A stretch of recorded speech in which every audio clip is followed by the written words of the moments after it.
In 1937, a Russian family of 4 members fled into the Siberian wilderness to escape religious persecution.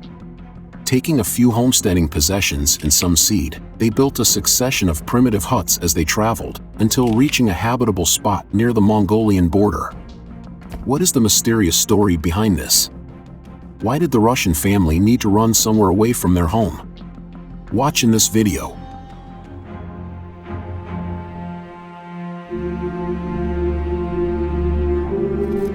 Until the 1920s, a small Old Believer community lived 150 kilometers away from Abaza town.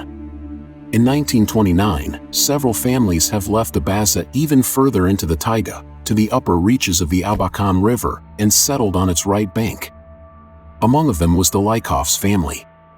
Agafia Lykov, the main member of the family, was born in 1907.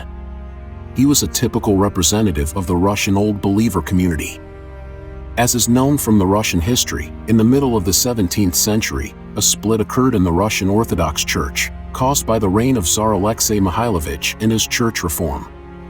Thus, having legislatively established new uniform norms in orthodoxy, the main goals of the government was not only to replace former ones, but also to start persecuting people who still believed otherwise. So in Russia the words dissent, schismatics, old believers reappear again. That is why from that moment people were simply forced to flee, to escape punishment, to live illegally. In autumn of 1933, because of collectivization, the state reform of the Soviet Union aimed at uniting individual peasant farms into collective ones, and the tightening of mass repressions of people throughout the country, the inhabitants of the settlement, among whom were the Lykovs, were asked to choose another place of residence.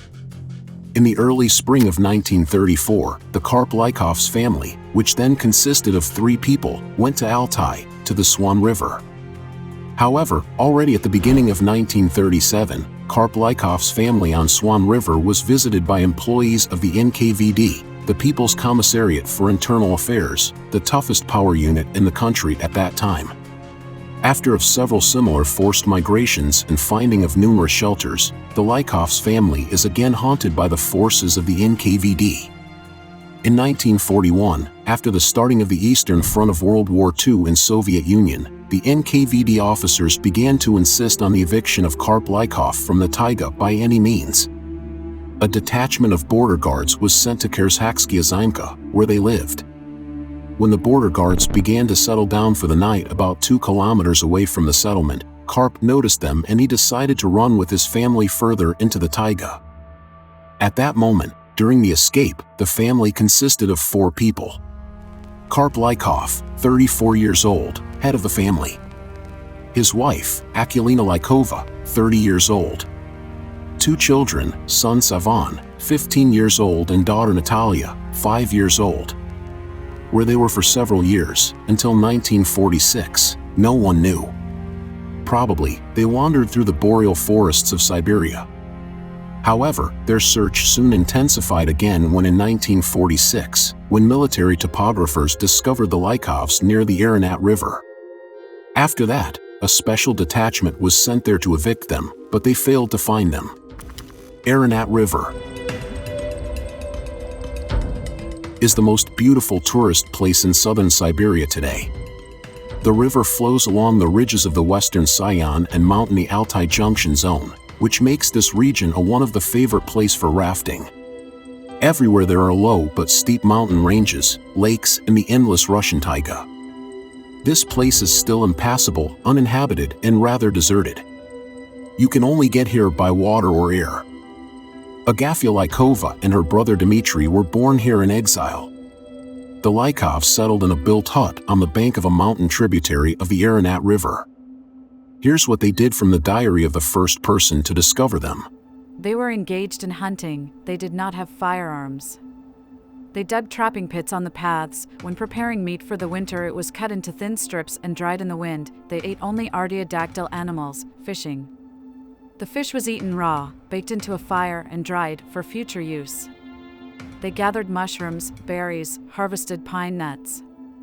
Potatoes, turnips, onions, peas, rye, hemp were grown in the garden. They didn't know about bread.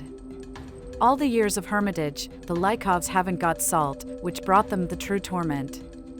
They were engaged in hemp spinning and weaving to make clothes, which the Lykovs had homespun and woven on a hand loom.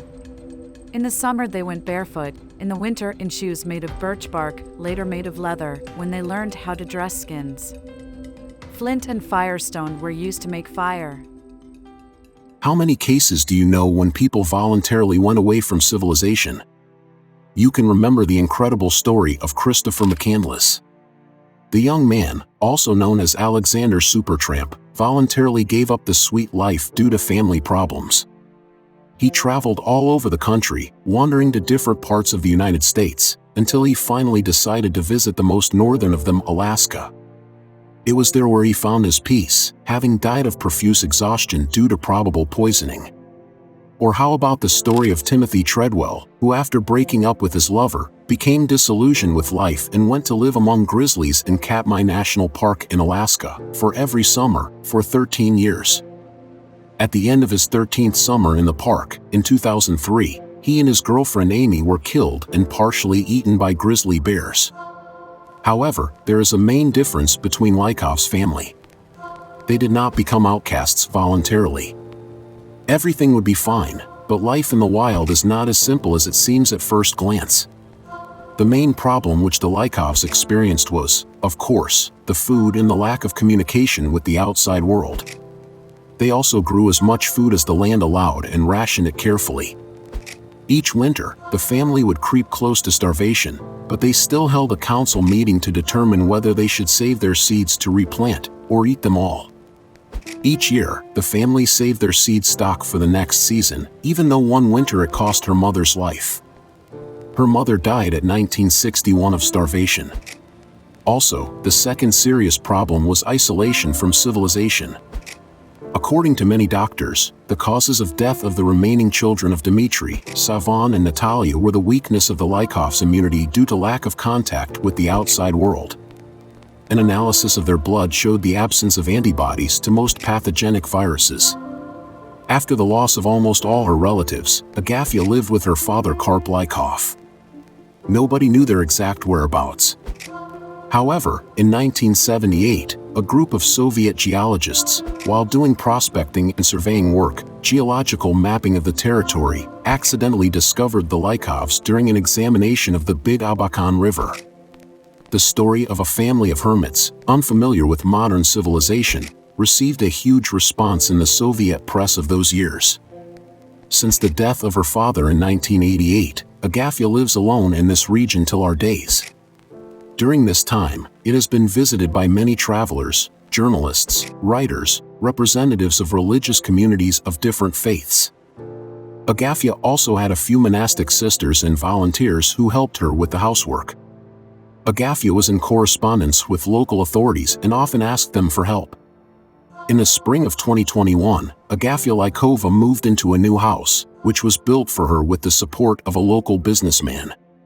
The new hermit's house was consecrated by the primate of the Russian Orthodox Old Believer Church, Father Cornely. When rockets are launched from the Vostochny Cosmodrome, the roots of which fly over Caucasia, creating a possible danger of falling separating parts. Agafia is invariably visited by representatives of Center for Operation of Ground Space Infrastructure Facilities, announcing the launch, reporting the possibility of evacuation, which Agafia invariably refuses, and at the same time bringing for her some gifts, medicines, food and items necessary for life in a harsh climate and remote location. What if the person is bad, evil? How would you treat him? Да, вот как ему молиться за таких, чтобы образумились они, молиться-то Господь заповедал за всех. Молитесь за враги и за творящие вам пакости.